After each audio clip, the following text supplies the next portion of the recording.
Stuka Joe here. Today we're going to take a look at the example of play found in the scenario book of this game, Korsun Pocket 2, Little Stalingrad on the Dnepr, a game designed by Jack Radey and to be published by Pacific Rim Publishing. Now we will be taking a look at part of the Soviet offensive that begins on January 25th. That's the first turn of the game. And here we see the January 25 AM situation map with the positions of the first Ukrainian front here at the left in red, and we see the positions of the German 1st Panzer Army in blue. And here on the right we see the Soviet 2nd Ukrainian front in red with the German 8th Army in blue. Now this particular example will focus on the sectors covered by the German 389th Infantry Division and the 3rd Panzer Division, and more specifically on attacks made by the Soviet 75th Rifle Corps, and even more specifically attacks by the Soviet 138th and 14th Guards Rifle Divisions, with support from a tank regiment and also a mortar brigade. Here we have the scenario book. The example of play is found here on page 16. It starts here and it is in text, and it covers pages 17, 18, and ends here in page 19. So the turn in this example is the 25th of January AM turn. Temperature is cold, ground conditions are frozen, weather is fog, and visibility is poor. The German player examines the January 25th situation map and sees the 389th Infantry Division deployed on an 8-hex frontage. So let's mark those 8 hexes on the map. Here we see the 8 hexes that the German player must cover with either a unit of the 389th Infantry Division or a zone of control of a unit of that formation. Let's take a look now at the units that comprise the German 389th Infantry Division. The division is made up of 3 regiments of 2 battalions each and a Fusilier battalion, and in addition it has an anti-tank and an engineer battalion supported by an artillery regiment comprised of 2 battalions. Examining the terrain, the German commander realizes that the 389th Infantry is likely to be attacked, and its situation is not great, especially since preliminary attacks by the 53rd Army took 4 fortified hexes from it the previous day. And it is clear that if the Soviets intend to attack here, they will have to secure the road from Verbovka to Pastorskoye and the bridge at Radanovka. And this is protected by the fortified position at Telepino and the German player decides that this is the critical sector. So the Germans place 2 battalions of the 544th Infantry Regiment, one in hex 4448 and the other in hex 4549, and since they are adjacent, regimental support is available to one of the battalions. Now note that one of these battalions sets up in 4448, not on the front line, but covering it with its zone of control, and it is much stronger being in a fortified village hex than just being dug in the open. Next, the 2 battalions of the 545th Infantry Regiment are similarly set up in adjacent hexes 4550 and 4551 to also have the capability of regimental support. Further south, things will be less densely held. 1 battalion of the 546th Infantry Regiment is set up on the hill east of Oljanino in hex 4553, and it is reinforced by the division's anti-tank battalion. And both units are dug in, and that is signified by placing a dug-in marker on top of the stack. This marker also adds an element of fog of war. Only the owning player can inspect what is in the stack, and the identity of the units is revealed during combat. And the southern flank of the division is held by the 2nd Battalion of the 546th Regiment, which is set up in the open in hex 4555. And this battalion is also dug in. Now, in the division reserve, the German player places the Fusilier Battalion in hex 4450, dug in and holding the eastern part of Radvanovka.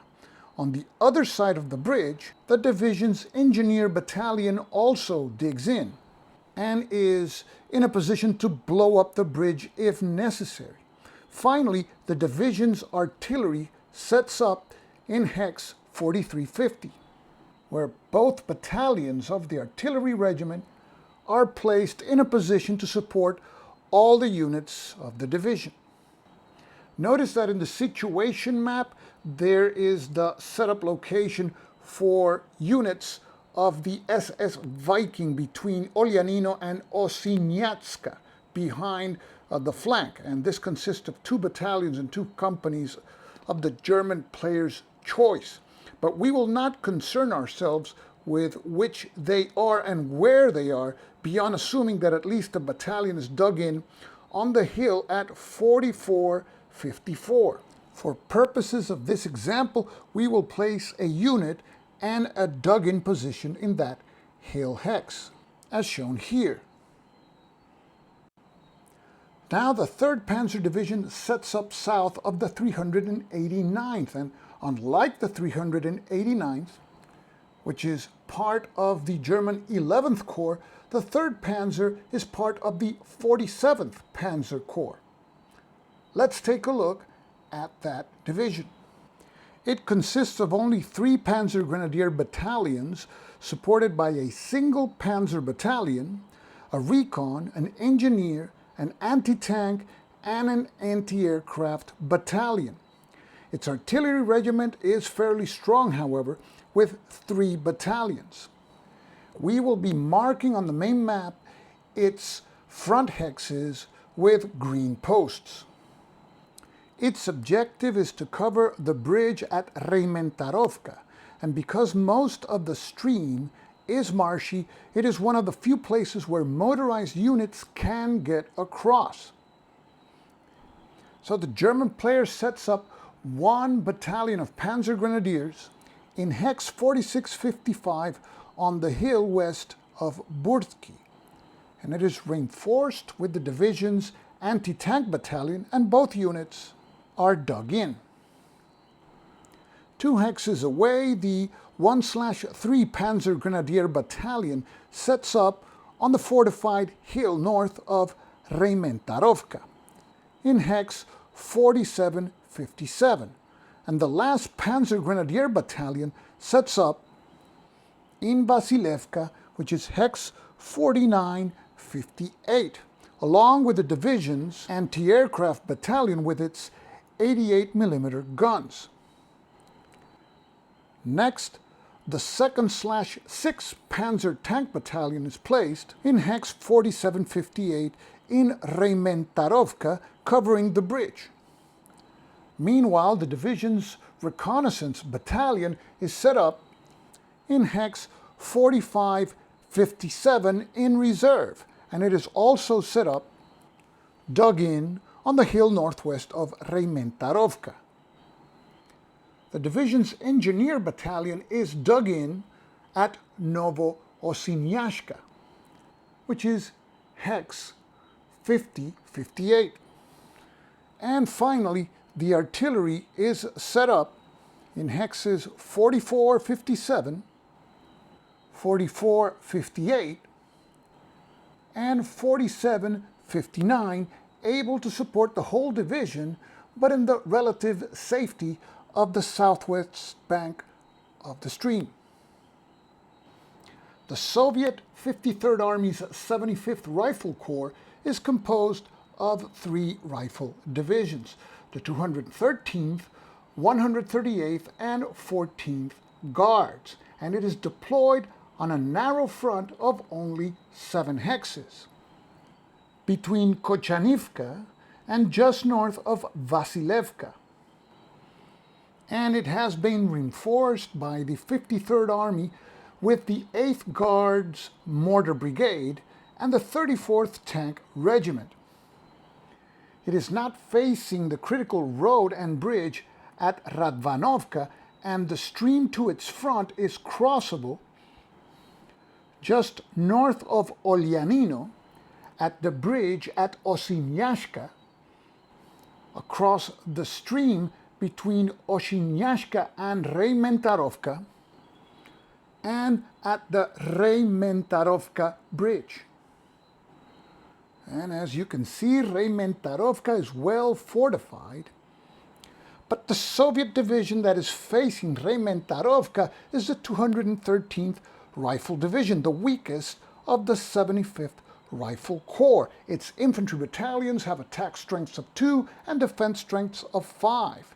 The other 2 divisions, the 14th Guards and the 138th, have infantry battalions with attack strengths of 3 and defense strengths of 6. So after studying the situation, it is decided to go for the Osinyashka Bridge as the main focus of the attack, and as a secondary effort to try to push to Olyanino, where a bridge could potentially be built from south to north Olyanino, thus turning the Radvanovka strongpoint. So the 3 rifle divisions are set up in their deployment areas very densely, with all 3 infantry battalions of most regiments stacked together. And the heavy rocket launchers of the 8th Guards Motor Brigade pose a problem. With a range of only 2 hexes, it means that they must be set up on the front line or 1 hex back if there is no man's land separating the 2 sides. So the Corps' plan calls for an assault on the hill west of Kochanivka by the 14th Guards Rifle Division, supported by 2 battalions of the 8th Guards Mortar Brigade, which set up in eastern Kochanivka. The 38th Regiment of the 14th Guards Rifle Division sets up in Hex 4653, all 3 infantry regiments. In this game, the Soviets can stack up to 3 battalions in a hex. However, up to 2 battalions can attack out of the hex and defend the hex. In this particular case, 2 battalions of the 38th Regiment will be attacking the German position on the hill in Hex 4553. And we set up the 36th Regiment of the 14th Guards Rifle Division in Hex 4852, and also the stack will move into 4652, and 2 of their battalions will join in the attack. A second attack will be executed against the southern flank of the 389th German Infantry Division at hex 4555. For this attack, 2 mortar battalions will set up in hex 4754. Notice their range is 2 hexes, which is just enough to reach the target hex. And 2 battalions of the 41st Regiment of the 14th Guards Rifle Division set up in hex 4853. In addition, the 34th Tank Regiment sets up in the same hex, and that stack will be moving into hex 4654 to launch the attack supported by the 2 mortar battalions. Next, we place the units of the 138th Rifle Division, and this Rifle Division will attack the 3rd Panzer Division in hex 4655 from 2 points. The 344th Rifle Regiment will attack from western Burtki against the adjacent hill in 4655, using 2 battalions. Meanwhile, the 650th Rifle Regiment sets up in eastern Burtki, and from there it will advance into 4756 and attack the same hill. And finally, the 768th Rifle Regiment will advance from 4955 through eastern Burtki into 4856 and attack the hill in 4757. This is not an appetizing prospect, attacking a fortified hill position with a single regiment, but for the 650th Rifle Regiment to attack from 4756 in the zone of control of the strongpoint in 4757, someone must attack 4757, and the 768th Rifle Regiment gets the assignment. And now we set up the units of the 213th Rifle Division, and these will not be attacking in this turn. So we set the units of that division in hexes which are not adjacent to the German units in order to avoid the mandatory attacks. And we set up all other support units behind our lines. In this example, the Soviet player has all units with good supply lines and is in extra supply status, and that gives the Soviet artillery, except heavy artillery, a double combat strength. The Germans are all in good supply, as all their units have good supply lines, especially since the ground condition is frozen. The Soviet player has the option of using the surprise attack table because the visibility is poor, but he chooses not to do in all cases but one.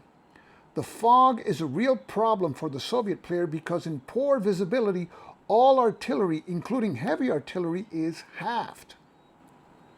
So the corps will be attacking 4 hexes in total: 4553, 4555, 4655, and 4757. Now, from the German side, the German player looks at the situation and decides not to allocate any artillery to final protective fire. This is a way that artillery units add their final protective fire to the combat factors of the defensive units. Nor does the German conduct any defensive barrage. And notice that in these attacks, none of the defending hexes have the benefit of regimental support. That is, the particular battalion that is being attacked in each hex is not adjacent to another battalion of the same regiment. But the Germans do have certain advantages. Some defenders are in villages, some on hilltops, some in fortifications, and some are dug in. We will work the attacks from north to south, but first, let's go to the movement phase, and the Soviets move their units into attack positions. We see the 36th Regiment of the 14th Guards Division move, as well as the 14th Guards Rifle Battalions with the 34th Tank Regiment. Now we see the movements of the 138th Rifle Division, starting with the 650th Regiment, followed by the 768th Regiment, which will be attacking the fortified hilltop position in 4757. So there's 4 battles to resolve, and we will resolve them from top to bottom. And we'll start with the attack on Hex 4553. The defenders consist of an infantry battalion, an anti-tank battalion, both units dug in on a hill hex. The infantry battalion has a defense of 5 and the anti-tank battalion a defense of 6. So we total both strengths, and that is 11. Because of the dug-in status, that's 1 column shift to the left, and because they're on a hill, a 2nd column shift to the left. So the total defense is 11 factors and 2 column shifts to the left. Now there's no attacking tanks here, but if there would have been any tanks attacking, we would also consult the largest anti-tank strength of the defenders, and that is the 3 for the anti-tank unit, which you see encased on the left side of the counter, but there are no tanks here. Now let's take a look at the attacking forces. The attackers consist of 2 battalions of the 36th and 2 battalions of the 38th regiments. Total of 4 units attacking. In this game you can stack up to 3 Soviet battalions in a hex, but only 2 can attack out of the hex. So it's 4 battalions, each with an attack strength of 3 for a total of 12 attack factors.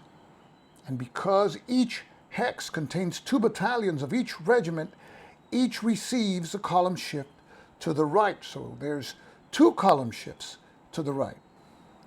In addition, the 1st and 2nd battalions of the 8th Guards Mortar Brigade each contribute 8 barrage factors in this attack. And we also have the division's artillery, which is the 33rd Guard Regiment, which contributes 3 factors to the attack. Now there are some modifications that need to be made to the artillery factors that are participating.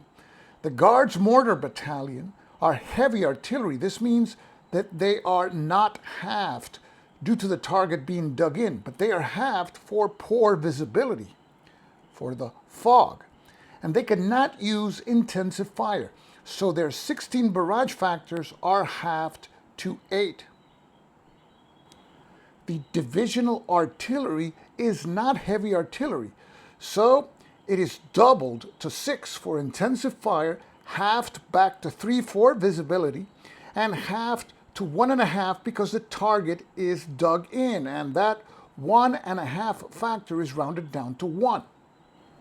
So the Soviets attack with 12 attack factors for their infantry battalions, plus 9 barrage points for a total of 21 combat factors and 2 column shifts to the right. So the attack is 21 attacking factors and 2 column shifts to the right versus 11 defense factors and 2 column shifts to the left. Both column shifts cancel each other out. So this is a 1-to-1 attack. So we locate the 1-to-1 column on the combat results table and roll 1d6. The Soviets roll a 3. The result is an A1D1. Notice there's no parenthesized number in the result, meaning that the attacker and defender can choose between losing a step or retreating 1 hex, but the defender always decides first. The German player has to make a decision. If he remains in the hex, which he could do by taking a 1-step loss, he will be required to attack any adjacent Soviet units in the following turn. And because the Germans were attacked by heavy artillery, the dug-in marker is removed. And had it not been removed, the German player could have taken a step loss and choose to remain in the hex. Without that option now, he retreats a hex, taking no losses. Now the Soviet player has the choice of taking a step loss and advancing into the vacated hex, or pulling back all of the attackers. And the Soviet player chooses to take a step loss and flips a battalion of the 36th Guard Rifle Regiment to its reduced side and advances with the 38th Guard Regiment into the hex. And notice that in this case, all 3 units advance, including the one that didn't participate in the attack.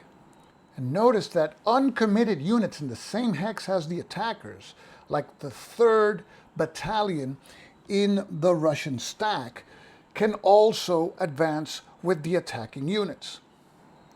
Next, we resolve the attack on hex 4555.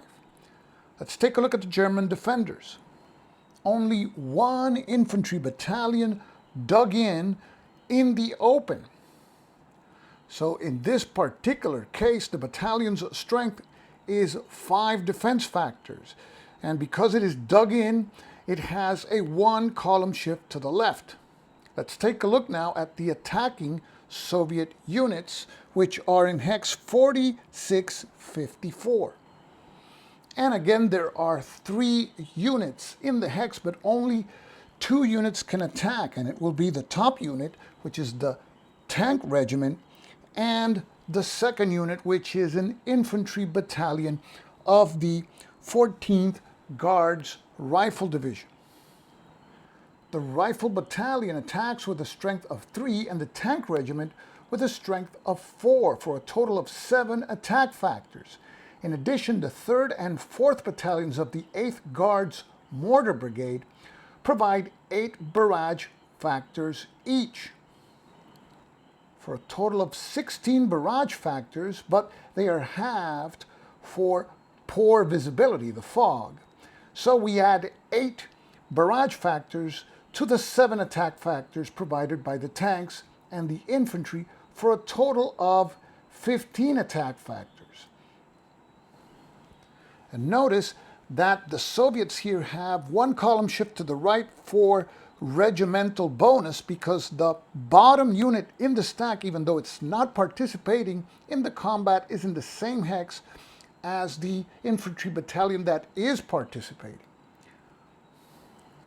Now, because there are tanks participating in this attack, we consult the tank point rating of the 34th Tank Regiment, and that is that 3 that you see on the left of the counter, and we compare it to the tank defense of the German Infantry Battalion, a 1. And because it is a 3-to-1, 3 column shifts to the right are applied. So it's 15-to-5, which is 3-to-1, plus 3 column shifts to the right. It is a 6-to-1 attack. So you can see the huge difference the tank points make in the game. And we locate the 6-to-1 column and roll 1d6. The roll is a 4, a d3 result. And the German player is in a fix. All his options are bad. The German could retreat 3 hexes, and specifically, he could retreat 2 hexes in a northwest direction and then 1 more hex north in the direction of Oljanino. The advantage here is that the Germans would be falling back on their own division. Or the Germans could fall back over the Osinyashka Bridge. And this would put them in a good position to defend the bridge and might be a good choice. Alternately, the unit could absorb both steps of damage, which would annihilate the battalion. The advantage here would be that the Soviets could only advance 1 hex, whereas if the battalion were to retreat, the Soviet could follow the retreat path. So the German player must consider whether he needs strength or ground more. And here he compromises and takes one step loss voluntarily. So we flip the unit to its reduced side and we eliminate the dug-in marker because of the heavy artillery that participated in the barrage.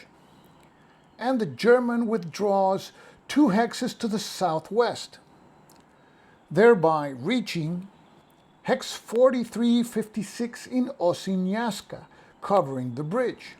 Now the Soviet player advances in the direction of the path of retreat, and it enters the vacated hex and then enters hex 4455, where it has to stop due to the presence of a battalion of the SS Viking on Hill 4454. Notice that a unit advancing after combat must stop when it enters the first hex in an enemy zone of control. It enters after the defender's hex.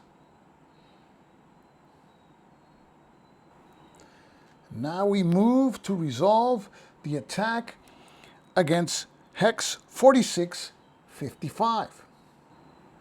Here we see that the Germans have 2 units in a hill and they are dug in. The Soviets, on the other hand, have 2 attacking stacks with 2 battalions each of the 344th Rifle Regiment and 2 battalions of the 650th Rifle Regiment. So the Soviets have 4 battalions of 2 different regiments. So it is 3 attack factors per battalion for a total of 12 and 2 column shifts to the right for regimental support. In addition, the 133rd Artillery Regiment, with a strength of 3, has its strength doubled for extra supply but halved for fog, and then halved again for the dug-in target, so only contributes 1 combat factor, which we add to the 12 that the infantry regiments supply, for a total of 13 attack factors with 2 column shifts to the right. The German defenders have 5 defense factors for the infantry battalion and 4 for the anti-tank battalion, for a total of 9. And there's a column shift to the left for being in a hill and another column shift to the left for being dug in.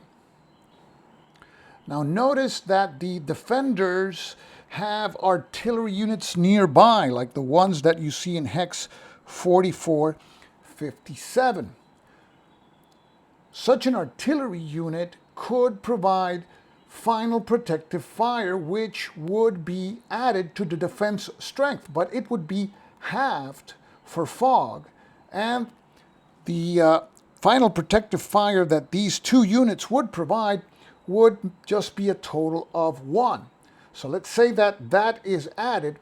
The final attack and defense total is 13 attack factors and 2 column shifts to the right versus 10 defense factors and 2 column shifts to the left, or 1 to 1, and there's no column shifts because they cancel each other out. So we locate the 1 to 1 column, and Soviet player rolls 1d6. The result is A5, A1 with a parenthesized 1, and the parenthesized result is the number of steps that mandatorily have to be eliminated. So in this case, the Soviet player has no choice and has to eliminate 1 step. So the Soviet player reduces the top battalion of the 344th Regiment. And next he has to retreat all attacking units 1 hex. However, the units in the Burtki fortification hex do not have to retreat, but those in hex 4756 do. So those units retreat into the southeastern Burtki hex, and that is hex 4855. And notice again that the 3rd unit that did not participate in the attack but was in the same hex also retreats with the attacking units.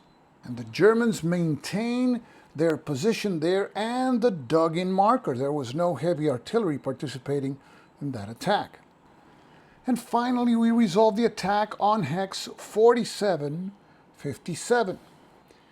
The The attacking units are 2 battalions of the 768th Regiment, with no artillery because the artillery for the 138th Division already participated in a prior attack. Because of the visibility, which is fog, the Soviet player has an option to conduct a surprise attack that could potentially gain him some favorable column shifts. And because this is a low odds attack, the Soviet player will go for it. And you can see here in the poor visibility column, which is the one that applies here, the Soviet player needs to roll a 1 to gain 1 column shift to the right. And the downside is that if he rolls a 5 or a 6, it will be 1 or 2 column shifts to the left, respectively. So, Soviet player rolls 1d6, and the roll is a 3, no effect. So the attack goes forward with 2 infantry battalions of the 768th Regiment, each with an attack of 3 for 6 combat factors. And there's a 1 column shift to the right for regimental support. The defender, on the other hand, is a Panzer Grenadier Regiment with a defense strength of 5. Because it is in a fortification hex, we double its strength, and now it is 10, and he gets 1 column shift to the left for the hill. So in the end, it is 6 attack factors versus 10, and each side receives 1 favorable column shift. So that means they cancel each other out. This is a 1-2 attack. So the Soviet player rolls 1d6. The Soviets roll a lucky 2, A1, D1. And the defender has to choose first what he is going to do. So the German player is unwilling to give up the position, both because of its strength, but more importantly, because if he loses it, the battalion holding on Hill 4655 will be in danger of an attack from 3 sides. So the Germans take the loss, and the Panzer Grenadier Battalion is flipped to its reduced side. The Soviets are happy with the result they had, so they decide to fall back. Because of overstacking considerations, they retreat 2 hexes to hex 4955. So at the end of combat comes the German player's turn, and assuming that the attacks at the Telepino strongpoint, backed by a lot of artillery, produced some Soviet success, but no breakthrough, the German player has some hard choices to make. But this is where our example of play ends.